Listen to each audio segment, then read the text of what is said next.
నీ కూతురు నన్ను చంపాలని చూసిందిరా. అక్క, దివ్య విన కనిపించిందా? నైట్ చంపేసి పొద్దున్న ఏడుస్తున్నారా?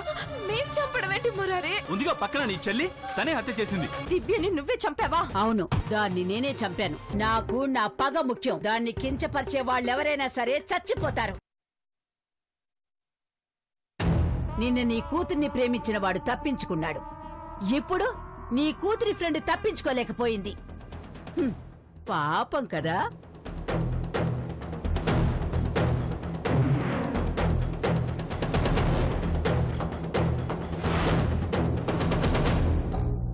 అమ్మా, నాకు తెలియకుండా అమ్మాయిని మీరెప్పుడు చంపించారమ్మా? ఎవరిని పంపించారు? ఎవరినీ పంపలేదురా. అంటే మీరే వెళ్ళారా? లేదు, ఆ పిల్ల చావుకి మనకి ఏ సంబంధమూ లేదు. మరి ఇందాక సత్యమ్మతో చంపానని ఎందుకు చెప్పాననా? అవకాశం వచ్చింది కాబట్టి ఉపయోగించుకున్నాన్రా.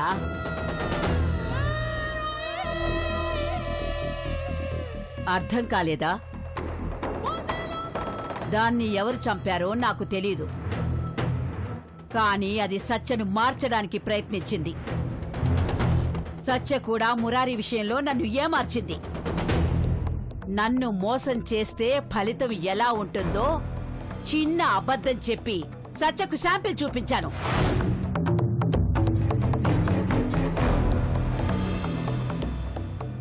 ఈ దెబ్బతో సత్య భయపడి ప్రేమ దోమ అన్నీ మర్చిపోయి మనం చెప్పినట్టు బుద్ధిగా ఉంటుంది.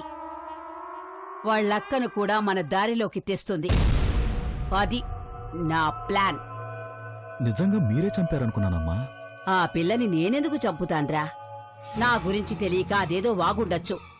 అంత మాత్రాన అన్నం పెట్టించేత్తో ఎలా చంపుతాను? పైగా పెళ్లి అంటూ వచ్చిన పెళ్లి కూతురది. దానుసురు నాకెందుకు? ఎవరు చంపారో? మీలో నాకు 2 కోణాలు కనిపిస్తున్నాయమ్మా. ఇంతకీ మీరు మంచివారా చెడ్డవారా?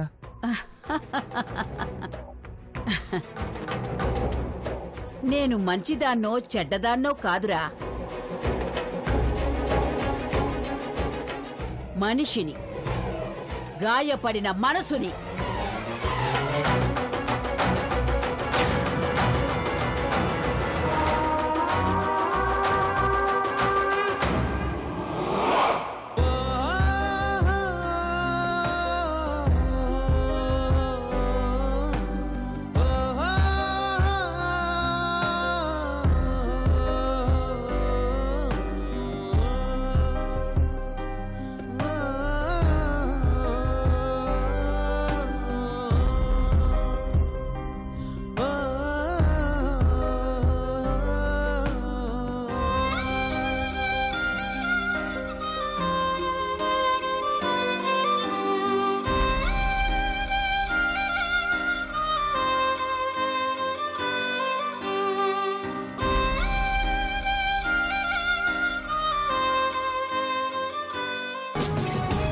ఫస్ట్ నీకే ఇస్తున్నాను.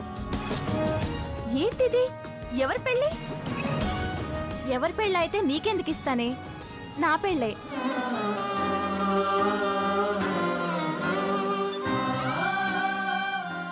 కంగ్రాట్స్ దివ్య, హ్యాపీ మ్యారీడ్ లైఫ్. ఏంటే ఇలా అభినందనలు చెప్పేసి ఇప్పుడే చేతులు దులుపుకుందాం అనుకుంటున్నావా? అదేం కుదరదు. పెళ్లిలో నా పక్కనే ఉండాలి. నాకు పుట్టబోయే పిల్లలకి నువ్వే పేర్లు పెట్టాలి. అంతెందుకు, నా చావు కూడా నీ సమక్షంలోనే జరగాలి.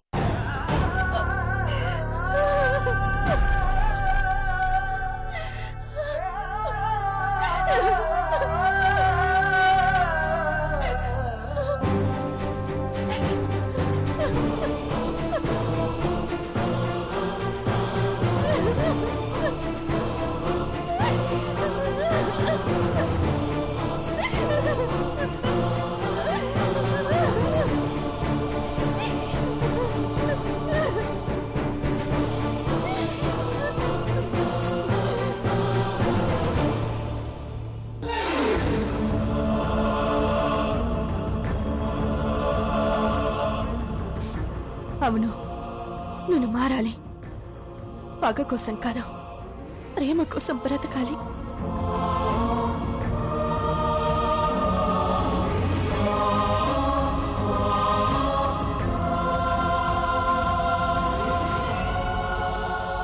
కానీ మురారిని పోగొట్టుకోను. తన దగ్గరికి వెళ్లి జరిగింది చెప్పి మురారికి లొంగిపోతాను. క్షమించమని అడిగి నా జీవితాన్ని దిద్దుకుంటాను. ఇక నాలో పగలేదు, ప్రేమ మాత్రమే ఉంది. ప్రేమే నా జీవితం.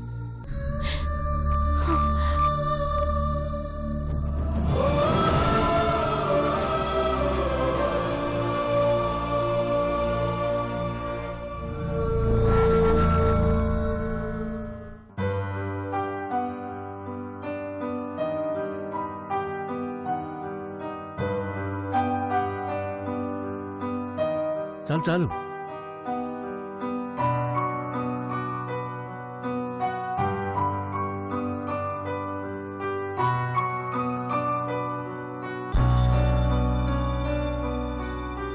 రామ్మా.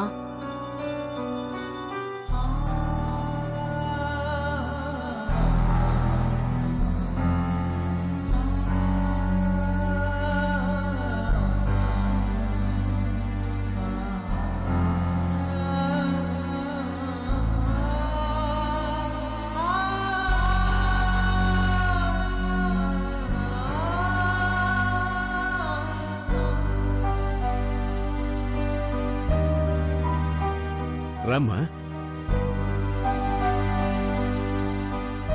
రా తల్లి.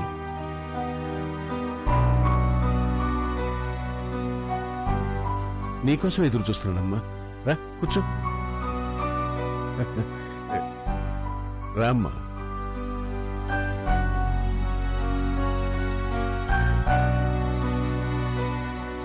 ఏంటిది పెద్దయిన ప్రేమను చూపిస్తున్నాడు? ఆ పెట్టొద్దు. అలమరలో వెండి కంచం ఉంది, తీసుకురా. అలాగే అయ్యా. త్వరగా.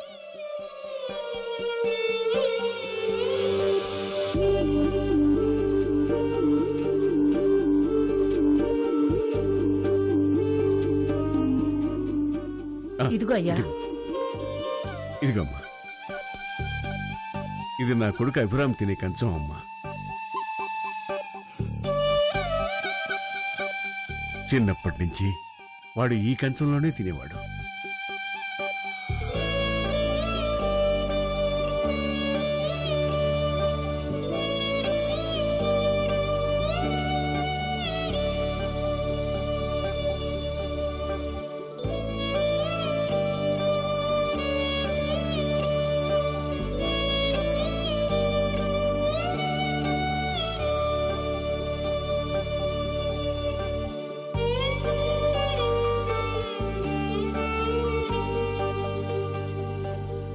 సావిత్రి, నేను వడ్డిస్తాలి, నువ్వు వెళ్ళు. అలాగేనయ్యా.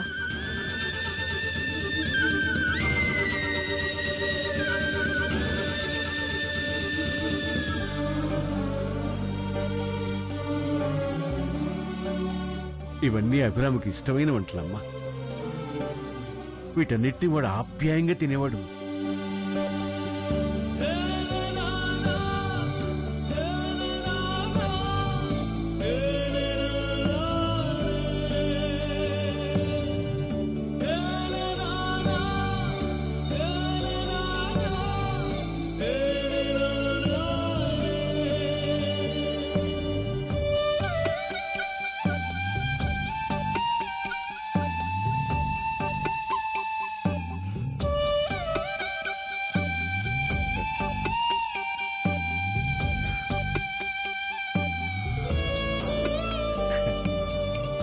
తినమ్మా, తిను. ఈ రోజు ఎందుకు స్పెషల్ గా ట్రీట్ చేస్తున్నారు? ఎందుకంటే నువ్వెవరో నాకు తెలిసింది కాబట్టి. నేనెవరో ఈయనకు తెలిసిపోయిందా? కొంపదీసి నైట్ డౌట్ వచ్చింటుందా?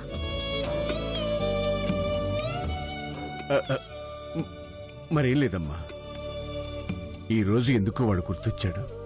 అందుకే వాడి కంచంలో వాడు ఇష్టంగా తినే వంటలు ఎవరికైనా పెట్టి వాళ్ళు తింటుంటే చూస్తూ ఆనందించడం నాకు అలవాటు. ఏనమ్మా?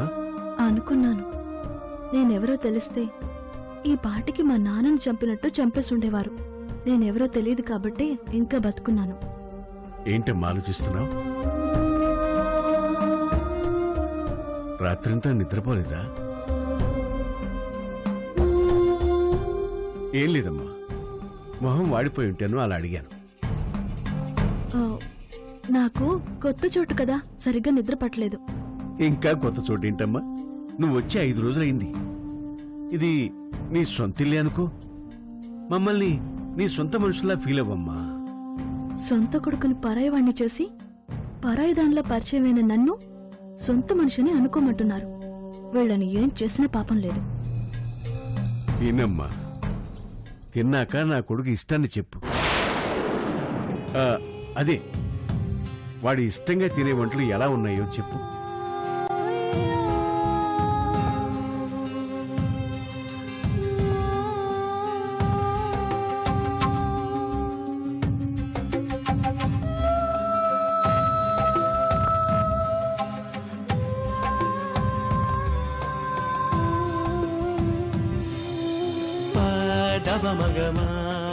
నాన్న, నీ కంచంలో మీరు ఇష్టంగా తినే వంటలు తింటుంటే అమృతంలా ఉంది.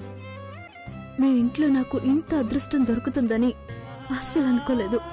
థ్యాంక్స్ నాన్న.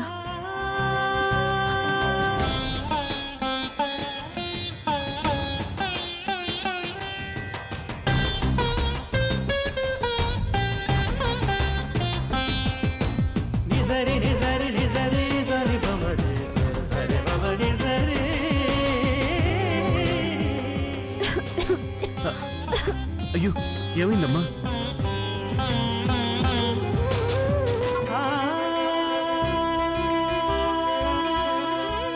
మీ నాన్న తలుచుకుంటున్నట్టున్నాడు.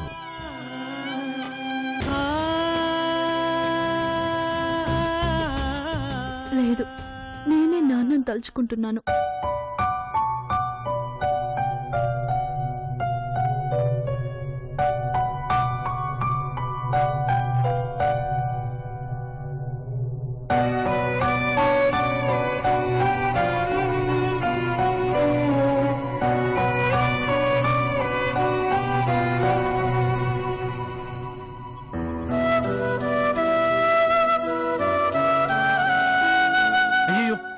అదేంటమ్మా అప్పుడే ముగించావు? చాలు, కడుపు నిండిపోయింది. నా కొడుకు వంటలు ఎలా ఉన్నాయమ్మా? మీ అబ్బాయి మనసులాగే చాలా బాగున్నాయి.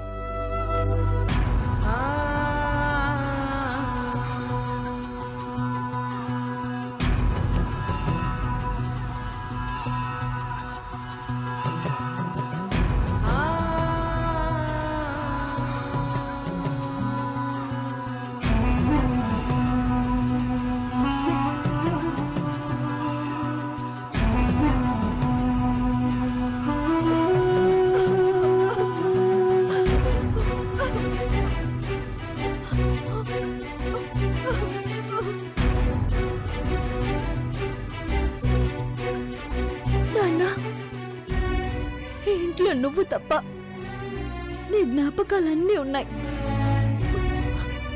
నిన్ను దూరం చేసుకుని నీ వస్తువుల్ని గుర్తు పెట్టుకున్నారు వీళ్ళు.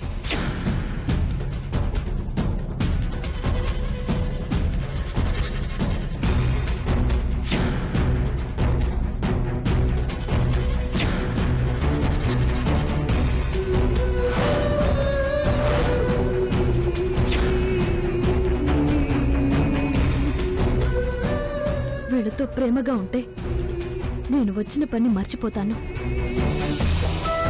వీళ్ళపై పగ సాధించడమే ముఖ్యం. అదే నా లక్ష్యం.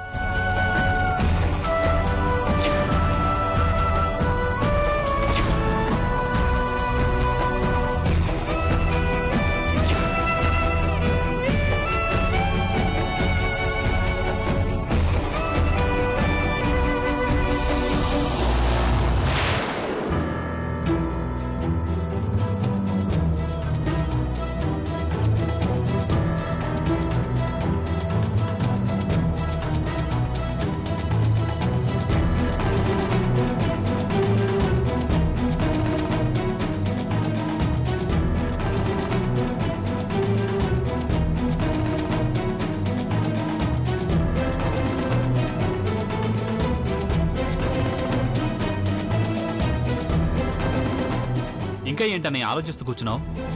మనం ఇక్కడే ఉంటే వాళ్ళ చేతిలో చావడం ఖాయం. పద ఇంటికెళ్దాం. అది కాదురా, 3 నెలలు ఉండాలని పంచాయతీలో చెప్పారు కదా. రేపటి వరకు ఉంటామో లేదో తెలీదు. ఇంకా 3 నెలలు ఎలా ఉంటాం? అంటే మనల్ని గ్యారంటీగా చంపుతారంటావా? ఆల్రెడీ నాపై అటాక్ చేశారు కదా. చిన్నది చేసింది, పెద్దది హెచ్చరించింది కదా. ఇప్పుడు ఇద్దరూ కలిసి పెళ్లి కార్డు ఇవ్వడానికి వచ్చిన అమ్మాయిని చంపేశారు కదా. అంటే వాళ్లే చంపుంటారంటావా? ఏంటి మాట మెత్తబడుతోంది? ఆవిడ వంటలు బాగా వంటబడుతున్నాయన్నమాట. అంటే అదేం లేదురా, ఖచ్చితంగా వాళ్లేనా అని. ఖచ్చితంగా వాళ్లే, అందులో అనుమానమే లేదు. మంచి చెప్పిందని ఫ్రెండ్నే చంపేశారు. ఇక మనం ఒక లెక్క. నా మాట విని వెళ్దాం పద.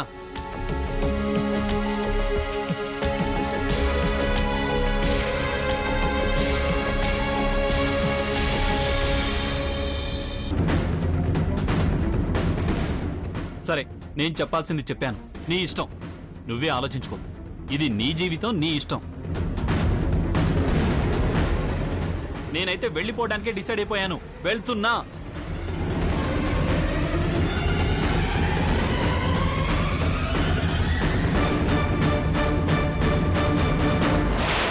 నేను ఊరికే వెళ్తే ఓడిపోయాను అనుకుంటుంది. వార్నింగ్ ఇచ్చి వెళ్తాను. ఏం చేస్తుందో చూస్తాను.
నేను ఊహించింది నిజమే. వీళ్ళు జన్మలో మారరు. వీళ్ళని మార్చడం దేవుడి వల్ల కూడా కాదు. అన్నయ్యకి చెప్పి వెళ్ళిపోతాను.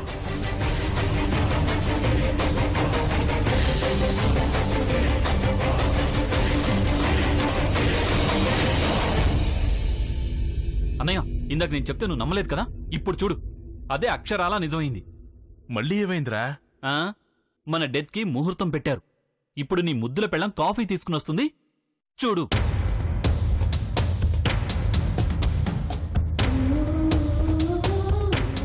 అవును, వస్తుంది.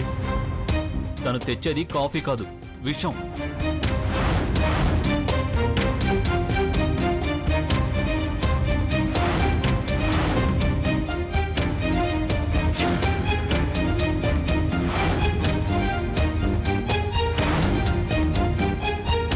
నీపై ప్రేమ ఒలకబోస్తూ ఆ విషయాన్ని నీతో తాగిస్తుంది.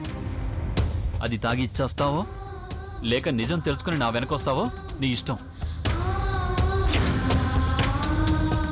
నేను వెళ్తున్నాను.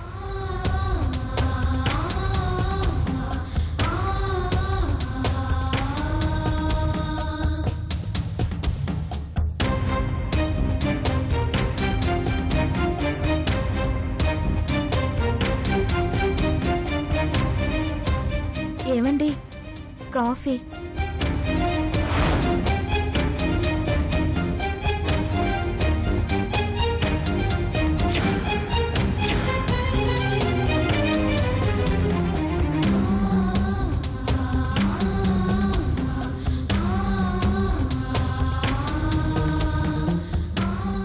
మురారి ఏడి?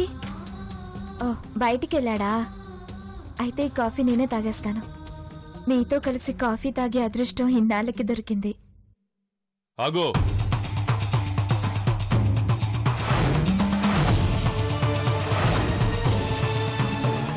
ఏంటండి?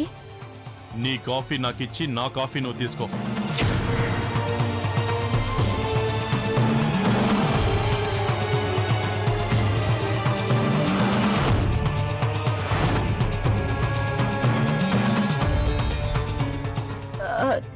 లేదు, ఆ కాఫీయే మీరు తాగాలి. ఎందుకు? ఎందుకంటే నాది నాదే, మీది మీదే. నీది నాది అంటే మంగళసూత్రం మెళ్ళలో పడ్డాక మనం ఒకటైనప్పుడు ఎప్పుడు అన్నావు కదా. అన్నాను అంటే అది మీరు తాగే కాఫీ. అదే ఎందుకని అడుగుతున్నాను.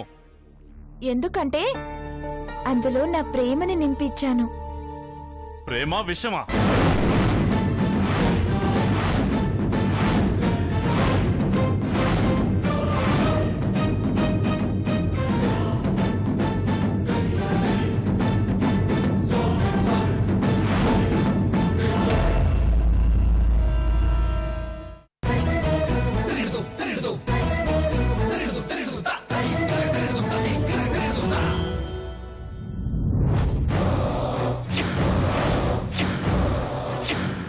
కూతురికి మీ మనవణ్ణిచ్చి పెళ్లి చేస్తారా లేదా? నరసింహ, ఏంటిది? నువ్వేం చేస్తున్నావు? చెప్పండి మావయ్య, పెళ్లి చేస్తారా?